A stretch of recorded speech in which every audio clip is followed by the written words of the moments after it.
Hey guys, Scott here. So today I want to talk about the Houndmaster and want to go over my first day on the actual live servers with her, with actual matchmaking. A lot of people were basing their opinions off of her on the PTB, in which there is literally zero matchmaking whatsoever. You can go against people with 5 minutes in the game.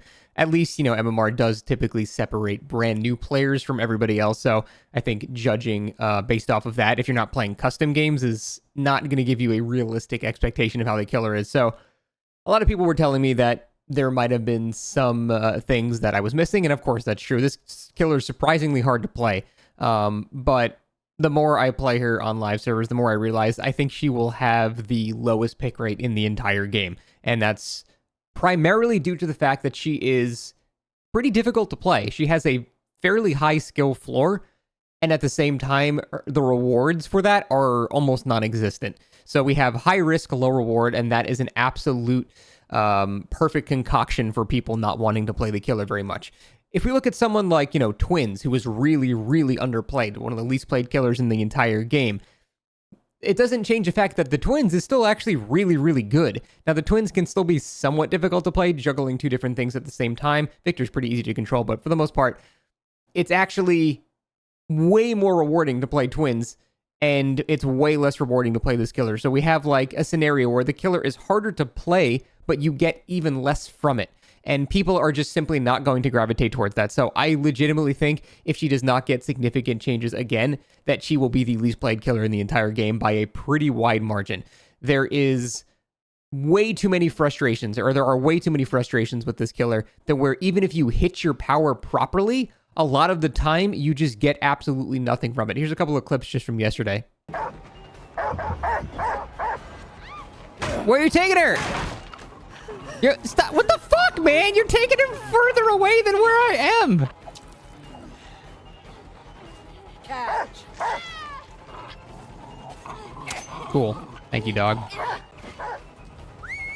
No. Quick, drag her to the pallet. Great, thanks, dog. Really well done. Perfect.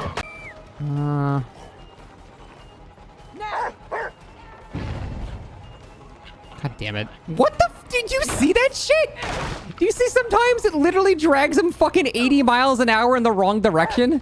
So now after playing it, I really do understand how the dragging from the dog actually works. The dog basically is going to try to drag the survivor to where you initiated your power usage sending out the dog to begin with.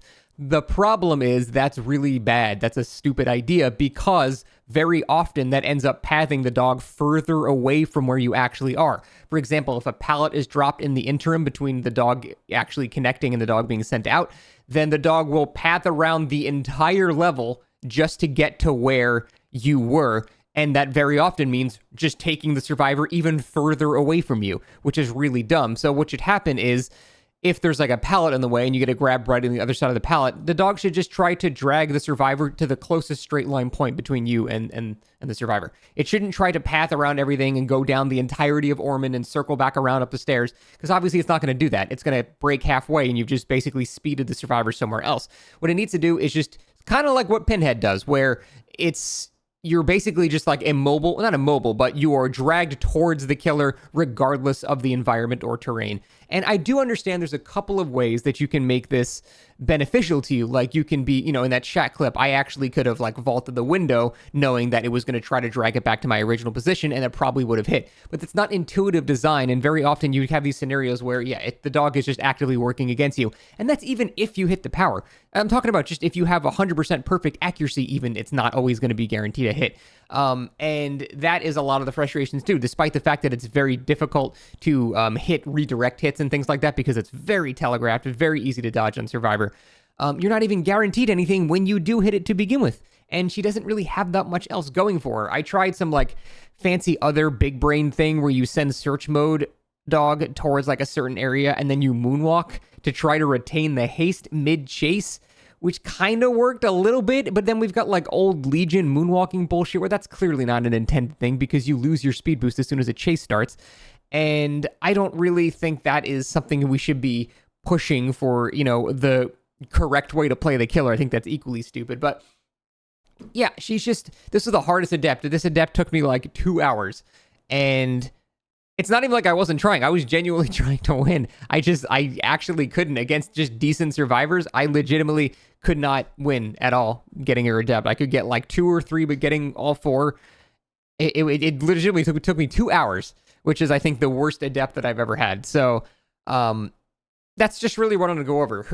Her frustrations are not outweighed by the rewards. And she does have a really fun and interesting play style. Like, it is really cool trying to learn how to like curve the dog around walls and when to not redirect. The answer is almost never, but it's fun learning that stuff. And I think it's a cool base power, but yeah, the risk reward is just not there. And people are going to see that and say, why would I not just pick any other killer that can do this similarly? Why not just pick Deathslinger, who's going to do the same thing, but pretty much always be guaranteed at least a damaging health state in some way? There are just too many things about the killer that are way too frustrating. I haven't even begun to talk about her bugs, of which are still numerous, by the way. Sometimes a dog just completely ignores the paths. Sometimes a dog just ignores right there. Example, it looked like it was going to go over the vault there. There was the path for the vault. Nah, it's just going to go somewhere else. The dog very often just does not obey you whatsoever, which is cool because it's kind of what a dog does, but it's also a video game, and it should obey what the player does to not lead to incredible frustrations there. So what do we do to fix these things? She just needs like extreme quality of life. Because again, this is not like an unsalvageable thing. I don't feel hopeless about this killer like, Skull Merchant or something. I do think the base concept is salvageable. She just needs so much quality of life that it's like, it's basically a brand new killer at that point. And unless she gets that, there will be a couple of people that enjoy playing her, and they will find their niche with her and enjoy playing her because she is underpowered and very hard to play. So if you can win with an underpowered, hard to play killer, that says a lot about you. So I can tell some people will be drawn to that as a self-challenge, basically, but the majority of the player base is just not going to deal with it. That's why I legitimately think she'll be the lowest picked killer in the entire game, probably under Hag Twins, all those killers, because, yeah, for the reasons I have stated about 6 times in a row now, I will not repeat myself anymore. But yeah, curious to hear what you guys are having experience-wise with this killer. It's not been pleasant. I'm going to keep bashing my face against her because I do understand that there's a lot to learn with her, and I'm obviously not a master with her. It's going to take a while to learn her. But I feel like once I do master her, it's still not going to be rewarding, and that's the problem. So that's it. Initial impressions so far. Thanks for watching. See you next time.